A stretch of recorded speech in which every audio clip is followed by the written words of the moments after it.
ചേച്ചി ശരിക്കും ആദ്യം പറയാൻ തോന്നുന്നത് കിളി വന്നു കൊഞ്ചിയ ജാലകവാതിൽ കളിയായി ചാരിയ താരേ എന്ന് സച്ചിദാനന്ദൻ പുഴങ്ങരയുടെ വരികളാണ് വിദ്യാസാഗറിന്റെ എവർഗ്രീൻ സോങ്സിൽ ഒന്നാണ്. ഞാൻ സാറിനോട് ചോദിച്ചിട്ടുണ്ടായിരുന്നു, സത്യത്തിൽ ഈ പാട്ട് സാധാരണഗതിയിൽ ഇപ്പോൾ ചൂളമടിച്ച് കറങ്ങി നടക്കും ചിത്ര ചേച്ചി കൊടുത്തു. അപ്പോൾ അത് ശരിക്കും സുജാത ചേച്ചിക്കുള്ളതായിരുന്നു. ഇപ്പോൾ രവീന്ദ്ര മാഷ് വാർമുകിലെ ചിത്ര ചേച്ചിക്ക് കൊടുത്തപ്പോൾ വിദ്യാസാഗർ സാറ് വരമഞ്ഞൾ ആഡിയോ കൊടുത്തു. പക്ഷേ ഇത് സാധാരണഗതിയിൽ ഉള്ളതല്ലല്ലോ, ഇതെങ്ങനെയാണ് സെലക്ട് ചെയ്തതെന്ന് ചോദിച്ചു. സാർ പറഞ്ഞ ഉത്തരം എന്ന് പറയുന്നത് ഡിപ്ലോമാറ്റിക് ആണോ എന്ന് എനിക്കറിഞ്ഞൂടാ, മനസ്സിൽ വരുന്നവർക്ക് കൊടുത്തു എന്നാണ്. ചേച്ചി ഈ തരത്തിൽ ചിന്തിച്ചിട്ടില്ലേ? ഇത് ഞാൻ എപ്പോഴും ഇത് ഞാൻ ചിന്തിച്ചിട്ടുണ്ട്. കാരണം ചൂളം പഠിച്ചാണ് യൂഷ്വലി എനിക്ക് മ്യൂസിക് ഡയറക്ടേഴ്സ് ചൂസ് ചെയ്ത് തരുന്ന പാട്ട്. കാരണം എനിക്ക് എപ്പോഴും ഒരു ഹാപ്പി ബബ്ലി സോങ്സ് ആണ് കൂടുതലും തന്നിട്ടുണ്ട് എല്ലാവരും. എന്തുകൊണ്ടാണെന്ന് എനിക്ക് അറിയില്ല, എൻ്റെ സ്വഭാവം കൊണ്ടായിരിക്കും. പക്ഷേ ഇതൊരു കുറച്ച് സീരിയസ് ഒരു കവിത എന്ന് പറഞ്ഞാണ് വിളിച്ചത്. പക്ഷെ കുറച്ചും കൂടെ ഒരു ചിത്രയ്ക്ക് കൊടുക്കേണ്ടിയിരുന്ന പാട്ടാണത്. പക്ഷെ എനിക്ക് തന്നു, എൻ്റെ ഭാഗ്യം എന്ന് പറയാം. അപ്പോൾ അതുകൊണ്ട് അങ്ങനത്തെ പാട്ടുകൾ കുറച്ച് പാടാൻ പറ്റി. അതിനുശേഷം എപ്പോഴും ഞാൻ മനസ്സിൽ വിചാരിക്കണം, ഇനി ഞാൻ ഒരു പ്രാവശ്യം ഞാൻ ചോദിക്കാം വിദ്യാസാഗർ സാറിനോട് ചോദിക്കണം, ഇനി കാണുമ്പോൾ ചോദിക്കണം ഇത് എന്തുകൊണ്ടാണ് സംഭവിച്ചത്, കൃത്യമായിട്ട് ആൻസർ പറയൂ സാറേ. അതെ, അപ്പൊ ചിലപ്പോ ചോദിക്കും, ആഹാ മാറ്റട്ടുമാ ഇനിയും. ചിലപ്പോൾ സാർ എങ്ങനെ തന്നെ പറയും. അതിന്റെ കൂടെ ഇപ്പോൾ ചേച്ചി കാക്കക്കറുമ്പൻ കണ്ടാൽ കുറുമ്പനൊക്കെ മഞ്ജു ചേച്ചിക്ക് വേണ്ടി പാടിയിട്ടുണ്ട്, ജോൺസൺ മാഷിന്റെ. പക്ഷേ എനിക്ക് തോന്നുന്നു അതിനേക്കാളും ഒക്കെ മഞ്ജു ചേച്ചിയുടെ ഏറ്റവും ഫേവറേറ്റ് ആയിട്ടുള്ള, ഇല്ലെങ്കിൽ നമ്മൾ കാണുന്ന ഏറ്റവും ടോപ്പ് പാട്ടുകളിൽ ഒന്നായിട്ട് ഇത് മാറിയിട്ടുണ്ട്. ആ ഹസ്കിനെസ് ഇല്ലേ, അത് ആ കുട്ടി സ്റ്റേജിൽ പാടുന്നത് തന്നെയായിട്ടാണ് നമുക്ക് ഫീൽ ചെയ്തത്. അത് ചേച്ചിക്ക് തോന്നിയിട്ടുണ്ടോ സിനിമ? ഒരുപാട്. ഞാൻ ആ സമയത്ത് എന്തെങ്കിലും ഇന്റർവ്യൂ ഉണ്ടെങ്കിൽ ഞാൻ എപ്പോഴും അത് പറയായിരുന്നു. കാരണം മഞ്ജു ഒരു ഭയത്തോട് നിന്ന് പാടുന്നത്, ആ ഒരു നമ്മുടെ വോയിസും മഞ്ജുവിൻ്റെ ആക്ടിങ്ങും അതങ്ങനെ മേജായി. അങ്ങനെയാണ് മഞ്ജു അത് ആക്ട് ചെയ്തത്. ഒന്നാമതൊരു പേടിയുള്ളൊരു ക്യാരക്ടറാണ്. കോലം വരുമ്പോഴൊക്കെ പേടിച്ചിട്ട്. അപ്പോൾ നമുക്ക് പാടുമ്പോൾ ആദ്യമായിട്ട് എപ്പോഴും ഒരു പല്ലവി തുടങ്ങുമ്പോൾ എൻ്റെ വോയിസിൽ എപ്പോഴും ഒരു പേടി ഉണ്ടാവും, ഒരു റെക്കോർഡിങ്ങിൻ്റെ. അതിൽ ആ പേടി മഞ്ജുവിൻ്റെ ആ സീനിൽ ശരിക്കും കണ്ടു. ഏതായാലും എനിക്ക് തോന്നുന്ന മേ ബി അതുമായിരിക്കും, ഒരു ആദ്യമായിട്ട് പാടുന്ന ഒരാളുടെ ചിത്ര എസ്റ്റാബ്ലിഷ്ഡ് ആയിട്ടുള്ള ചിത്രയുടെ വോയിസ് നല്ല പളിച്ചു നിൽക്കണല്ലേ ആയിരിക്കില്ല. അപ്പൊ നമ്മുടെ ഒരു പേടിയും കൂടെ ഉദ്ദേശിച്ചിട്ടായിരിക്കും വിദ്യാജി വിളിച്ചത്. അറിയില്ല എന്തോ, ഏതായാലും കിട്ടി ആ പാട്ട്, സന്തോഷമായി. ഇനി റഹ്മാൻ സാറിനെ കുറിച്ച് ചോദിക്കുമ്പോൾ, റഹ്മാൻ സാറിന് വേണ്ടിയിട്ട് ഇപ്പോൾ പാടിക്കൊണ്ടിരിക്കുന്ന മെയിൻ സ്ട്രീം ഗായിക എന്ന് പറയുന്നത് ശ്വേതയാണ്. പക്ഷെ നിങ്ങൾ രണ്ടുപേരും, ഞാൻ വിചാരിക്കുന്ന ആ ഫാക്ട് ശരിയാണോ എന്ന് അറിഞ്ഞൂടാ, കുച്ചി കുച്ചു രാക്കമ്മയിലാണ് ശരിക്കും റഹ്മാൻ സാറിന് വേണ്ടിയിട്ട് ചെറുപ്പത്തിൽ പോയി പാടിയിട്ടുണ്ട് ഇല്ലേ? സുജാത ചേച്ചി കണ്ണാളനെ സോങ്ങിൽ കോറസ് പാടിയിട്ടുണ്ട്. തമിഴ് ആദ്യം റോജ കഴിഞ്ഞിട്ടാണ് ബോംബെ ഒക്കെ വന്നത്. ആ സമയത്ത് തന്നെയാണ് നമ്മുടെ യോത്ത് ഇറങ്ങുന്നത്, അതിൽ കുനുകുനെ പാടി. അപ്പൊ ഫസ്റ്റ് സോങ് 92-ലാണ് രണ്ടും വരുന്നത്. ഫസ്റ്റ് സോങ് അപ്പൊ കുനുകുനെയാണോ? ആദ്യം യോദ്ധ തന്നെയായിരുന്നു എന്നാണ് എൻ്റെ ഒരു ഓർമ്മ. അത് കഴിഞ്ഞിട്ടാണ് തമിഴ്. പക്ഷേ റിലീസായത് റോജയാണ്. പുതുവെള്ളയും മഴ ഭയങ്കര പോപ്പുലർ പാട്ട്. ആദ്യം പുതുവെള്ളയും മഴയല്ല പാടിയത്, കാതൽ റോജ ആദ്യം പാടിയത് ഫസ്റ്റ്. ശ്വേത, ആദ്യം നമുക്ക് റഹ്മാൻ സാറിൻ്റെ ഒരു പാട്ട് പാടി തന്നെ തുടങ്ങാം. ധനുഷിൻ്റെ സിനിമയിലെ ധനുഷ് സ്ഥിരമായിട്ട് വരി എഴുതുന്ന ഒരാളാണ്. അപ്പോൾ ധനുഷ് പക്ഷേ ഇതിൽ വരി എഴുതിയിട്ടില്ല. സാധാരണ ഇതിൽ ധനുഷ് എഴുത്തും കൂടെ പോകുന്നതാണ്. സിനിമയുടെ റൈറ്റിങ്ങും ഡയറക്ഷനും ധനുഷിൻ്റെ രണ്ടാമത്തെ പടമാണെന്ന് തോന്നുന്നു. വാട്ടർ പോക്കറ്റ് പാടി നമുക്ക് തുടങ്ങാം. വാട്ടർ പാക്കറ്റ്, അതെ, പാക്കറ്റ് എന്നാണ് പറയാ. അതാണല്ലേ, ഇന്നും കൊഞ്ചം നേരം റഹ്മാൻ സാറാണ് ഇന്നും കൊഞ്ചം നേരം. അതെ അതെ, വാട്ടർ പാക്കറ്റ്. പിന്നെ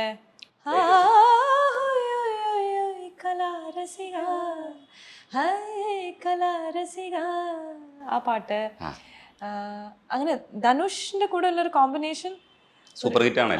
ഒരു 10-11 സോങ്സ് ഉണ്ട്, എല്ലാ ഹിറ്റ്സ് ആണ്.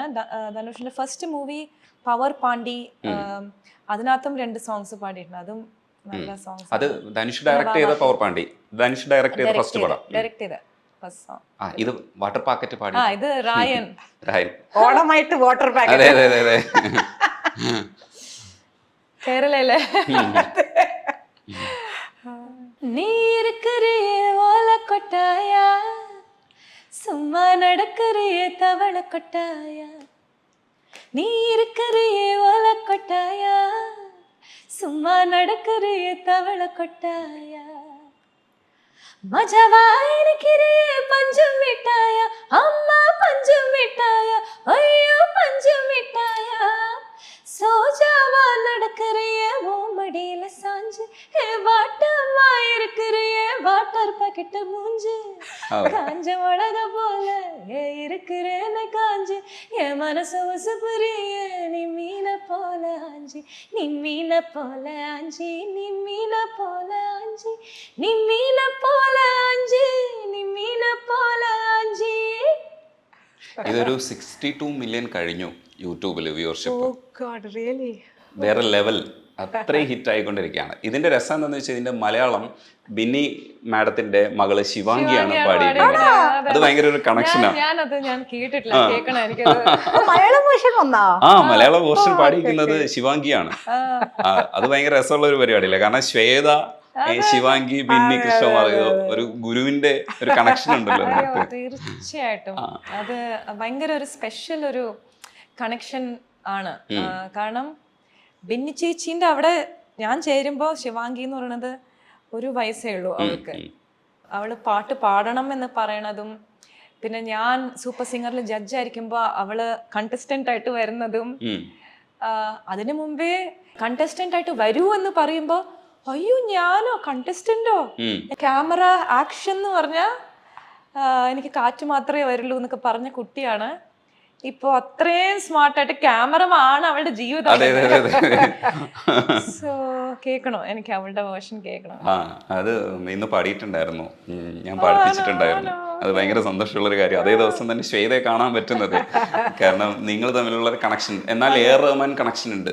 കാരണം എ.ആർ. റഹ്മാന് വേണ്ടി ആദ്യം പാടുന്നത് സുജാത ചേച്ചി, എന്നിട്ട് പിന്നെ പോയിട്ട് അതേ എ.ആർ. റഹ്മാന് വേണ്ടി പോപ്പുലർ ആയിട്ട് ഇപ്പൊ എ.ആർ. റഹ്മാൻ, ഇളയരാജയൊക്കെ പ്രധാനമായിട്ട്, വിദ്യാസാഗർ സാറും ഒക്കെ പ്രധാനമായിട്ട് ഉപയോഗിക്കുന്നത് ശ്വേത ആവുമ്പോഴത്തേക്ക് കിട്ടുന്നൊരു സന്തോഷമുണ്ടല്ലോ. ആ ഹൈപ്പ് ചേച്ചി എങ്ങനെയാ കാണുന്നേ? എൻ്റെ ഏറ്റവും വലിയ അനുഗ്രഹങ്ങളിൽ ഒന്നാണത്. ആദ്യം വിളിച്ചത് ആരാ? വിദ്യാജിയോ റഹ്മാനോ രാജാ സാറോ? ആരാണ്? റഹ്മാൻ സാറാണ് കുറേ വർഷമായിട്ട് പാടിക്കൊണ്ടിരിക്കും. 7-8 years ആയിട്ട് റഹ്മാൻ സാറിന്റെ ഷോസിന് പാടുന്നുണ്ട്. അത് കഴിഞ്ഞിട്ട് രാജാ സാറിനെ പിന്തുടർന്ന് രാജാ സാറിനെ കൊണ്ട് എന്നെ വിളിപ്പിച്ചതാണ്. ഞാൻ സാർ, എനിക്ക് സാറിന്റെ കോൺസേർട്ടിൽ പാടണം സാർ, പാടണം സാർ, പാടണം, ഒന്ന് വിളിക്കാമോ സാർ, വിളിക്കാമോ സാർ, വിളിക്കാമോ സാർ പറഞ്ഞു വിളിപ്പിച്ചു. അത് എനിക്കെന്താ വെച്ചാൽ ഞാൻ ഒരു 7-8 വർഷം അങ്ങനെ ആക്റ്റീവായിട്ട് ഞാൻ പാടുന്നില്ല. അപ്പോൾ ആ സമയത്ത് ഇവരൊക്കെ പാടാൻ വിളിക്കുമ്പോൾ എനിക്കെന്തൊരു, എൻ്റെ ഒരു ഭയങ്കര അനുഗ്രഹമല്ല. അതുകൊണ്ടായിരിക്കും ഞാൻ മേ ബി ഈ ഫീൽഡിൽ ഞാൻ പാടുന്നില്ല എന്നുള്ളത് ഞാൻ അറിയുന്നില്ല. പാടുന്നുണ്ട്, ഇപ്പൊ ഷോസിനൊക്കെ പാടുന്നുണ്ട്, പക്ഷെ സുജാത ചേച്ചി പാടുന്നില്ല എന്ന് പറയാൻ പാടില്ല. സുജാതയ്ക്ക് പാട്ട് നിർത്താൻ ഒരു അവകാശവും ഇല്ല, ഞങ്ങൾ സമ്മതിക്കില്ല. ഞാൻ പറഞ്ഞു, പണ്ടത്തെ നമ്മള് കാലത്ത് എണീറ്റ നമ്മുടെ ഒരു ഡേ സ്റ്റാർട്ട് ചെയ്യണതേ പാട്ടുണ്ടല്ലേ, പാട്ട്. അത് കഴിഞ്ഞ് വന്നിട്ട് ഉച്ചയ്ക്ക് ലഞ്ച് കഴിഞ്ഞ് കുറച്ച് കഴിഞ്ഞാൽ വീണ്ടും അടുത്ത റെക്കോർഡിങ്ങിന്.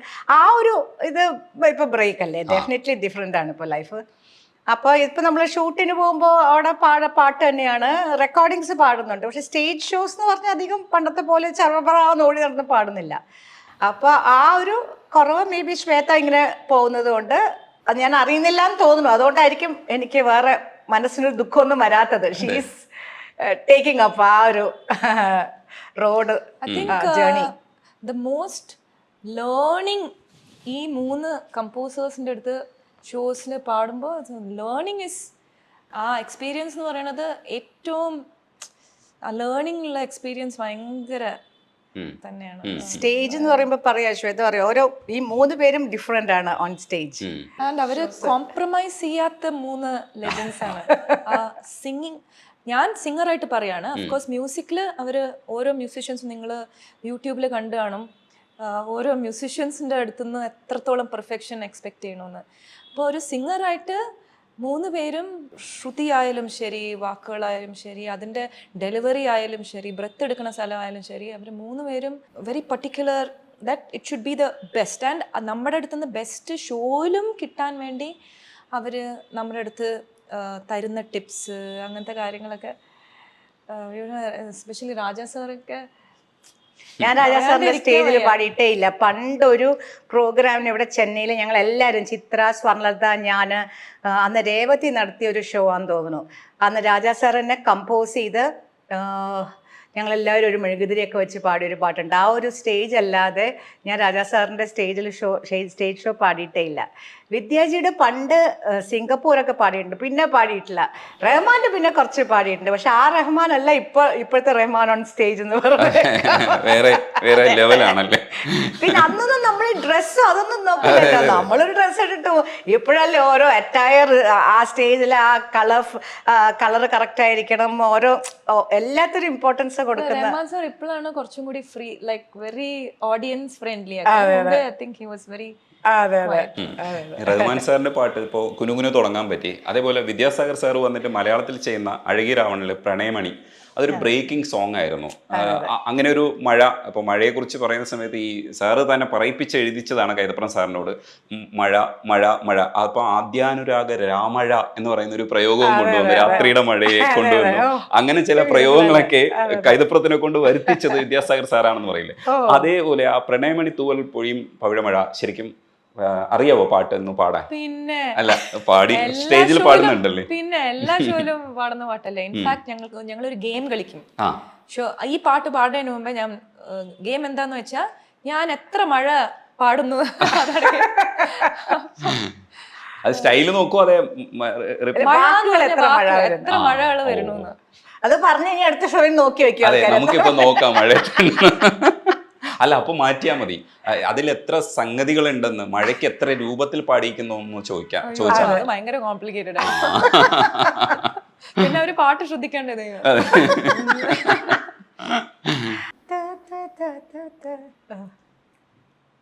തന്നോയല്ലേ, പാടിക പാടിക.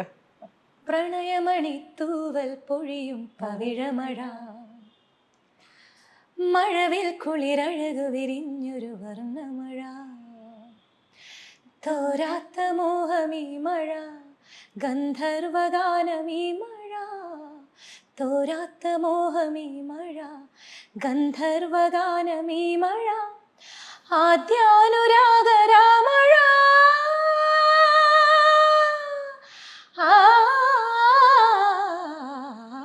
അതൊരു സെൻസേഷൻ ആയിരുന്നു ആ പാട്ട്. ശരിക്കും പറഞ്ഞു കഴിഞ്ഞാൽ അന്നത്തെ കാലഘട്ടം മാത്രമല്ല, ഇപ്പോഴും നമ്മൾ ഈ ആഘോഷ പാട്ടുകളുടെ കൂട്ടത്തിൽ കൂട്ടുന്ന ഒരു പാട്ടാണ്. അതായത് എപ്പോ സ്റ്റേജിൽ പാടിയാലും നല്ല റെസ്പോൺസ് കിട്ടുന്ന പാട്ടാണ് അത്. പക്ഷെ പാടിയപ്പോഴേ നമുക്ക് മനസ്സിലൊരു ഇതായിരുന്നു, ഇത് സിനിമ ടേക്ക് ഓഫ് ചെയ്യുകയാണെങ്കിൽ ഈ പാട്ട് ഹിറ്റാവും നമുക്ക് എല്ലാവർക്കും അറിയാമായിരുന്നു. കാരണം ഭയങ്കര വ്യത്യാസമായിരുന്നു ആ പാട്ട് ആ സമയത്ത്, ഡിഫറെൻ്റ് ആയിട്ടുള്ള പാട്ടായിരുന്നു. ഇതൊക്കെ ഞങ്ങൾ വിത്ത് ഇൻസ്ട്രുമെന്റ്സ് പാടിയതാണ്. പിന്നെ ലേറ്റർ മിക്സ് ചെയ്തു AVM RRലാണ് പാടി. ചേച്ചിയുടെ പാട്ട് ഒരു ദേവസംഗീതം പോലെ ഒഴുകി വരുന്ന ഒരു പാട്ടാണ് കരിമിരി കുഴുവിയെ കണ്ടില്ല എന്നുള്ള പാട്ട്. ശരിക്കും അത് എല്ലാവരും ഇപ്പോൾ ദേവസംഗീതം എന്നുള്ള അർത്ഥത്തിൽ ദേവദൂതനിലെ പാട്ടുകൾ പരിഗണിക്കുമ്പോഴും ഈ കരിമിരി കുരുവിയെ കണ്ടില്ല എന്നുള്ളത് അതേ ഗണത്തിലുള്ള ഒരു പാട്ടാണ്. അതായത് ഒരു ഗന്ധർവ സംഗീതം എന്നൊക്കെ നമ്മൾ പറയുന്നില്ലേ. ചേച്ചിയുടെ ശബ്ദം ഇങ്ങനെ ഒഴുകി വരുമ്പോൾ ഉണ്ടല്ലോ വേറൊരു ലോകത്ത് നമ്മൾ എത്തുന്ന. ഞാൻ വിദ്യാസാഗർ സാറുമായിട്ട് ഇത് ഡിസ്കസ് ചെയ്തിട്ടുണ്ട്. കാരണം അതേപോലെ തന്നെ ദേവദൂതനിലെ കരളെ നിൻ കൈപിടിച്ചാലൊക്കെ ചെയ്യുന്ന അത്തരം ഒരു ഫീല് ഈ പാട്ടിലുണ്ട്. അപ്പോൾ ഞാൻ ചോദിക്കുമായിരുന്നു ഇത് എങ്ങനെയാ സാധിക്കണേ എന്ന് ചോദിക്കാറ്. പറഞ്ഞു വിദ്യാജി ഫാനാണല്ലേ കുറച്ച്. അപ്പോൾ ശരിക്കും എൻ്റെ എല്ലാം അല്ലേ അതിനകത്ത് ഉണ്ട്. അതൊരു വ്യത്യസ്തമായ സോങ് ആണ്, അതിനെക്കുറിച്ച് നമ്മൾ അടുത്ത് സംസാരിക്കേണ്ടതുണ്ട്. പക്ഷേ ഈ ആ കരിമിരിക്കുരുവി പാടുന്ന സമയത്ത് ചേച്ചിക്ക് കിട്ടിയ ഒരു അപ്രീസിയേഷൻ എത്രത്തോളം ആണെന്ന് എനിക്ക് കൃത്യമായിട്ട് അറിയില്ല. ചേച്ചി ആ സമയത്ത് എങ്ങനെയായിരുന്നു എന്ന് പറയുമോ? കരിമിഴിക്കുരുവി എനിക്ക് appreciation at the same time കുറച്ച് ചീത്തയും തെറിയും കിട്ടിയ പാട്ടാ. ഇൻ ദ സെൻസ് കൊഞ്ചിട്ടുണ്ട് അധികം എന്ന് പറഞ്ഞ്, പക്ഷെ കൊഞ്ചൽ അത് അവർ ആവശ്യപ്പെട്ടിട്ടാണ് നമ്മള് മാമുണ്ണാൻ വന്നില്ല അവിടെ മാമുണ്ണാൻ വന്നില്ല അങ്ങനെ തന്നെ പാടണം എന്ന് പറഞ്ഞു. ഇങ്ങനെ എന്താ അങ്ങനത്തെ ആ ഒരു എക്സ്പ്രഷൻ കൊടുക്കണം എന്ന് പറഞ്ഞിട്ടാണ് നമ്മളത് എക്സ്പ്രഷൻ അത് കൊടുത്തത്. പക്ഷെ അതിന് ശേഷം കുറെ പേര് ചേച്ചി ആ കൊഞ്ചൽ വേണമെന്ന് നമ്മൾ കുറെ പാട്ടിൽ കൊഞ്ചലായിപ്പോയി. എന്നിട്ട് അത് നമ്മൾ സ്റ്റേജിൽ റിപ്പീറ്റ് ചെയ്യാൻ നോക്കുമ്പോൾ ഞങ്ങള് പാടുന്നു അങ്ങോട്ട് എത്തുന്നില്ല, സുജാത ചേച്ചി പാടിയ പോലെ വന്നില്ല. കാരണം നമ്മൾ ആ സീൻ അത് ചേർന്ന് പോകും. അല്ലാതെ നമ്മൾ പാടുമ്പോൾ നമുക്ക് അങ്ങനെ അത്രയും അധികം പിന്നെ നമ്മൾ എവിടെയെങ്കിലും പാടുമ്പോൾ അത്രയും നമ്മൾ കൊഞ്ചി പാടില്ല. ആ scene with the sequence it goes very well. എനിക്ക് വലിയ ഇഷ്ടമുള്ള പാട്ട്. ഈ പറഞ്ഞ പോലെ ആ ഹമ്മിങ്ങും ഭയങ്കര രസമാണ്. അതിൻ്റെ പിക്ചറൈസേഷനും ഈ പറഞ്ഞ പോലെ മഞ്ജുവിൻ്റെ അത് പറഞ്ഞ പോലെ നീ കാവ്യയുടെ ആ മാമുണ്ണാൻ വന്നില്ല ആ സീനൊക്കെ ഭയങ്കര രസമാണ്.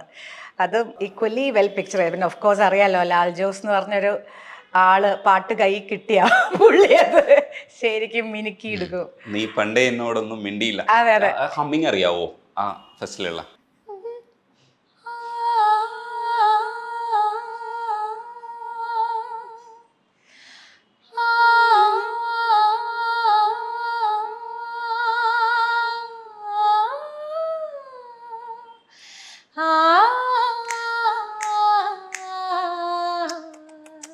സൂപ്പർ. അതേപോലെ നമുക്ക് കാതില് ആ ഇൻസ്ട്രുമെന്റ്സും ചേർത്ത് കേൾക്കാം. അത് എനിക്ക് തോന്നുന്നു അങ്ങനെയൊക്കെ ഒഴുകി വരുന്ന ചില പാട്ടുകൾ ഇടയ്ക്കൊക്കെ നമുക്ക് കിട്ടും.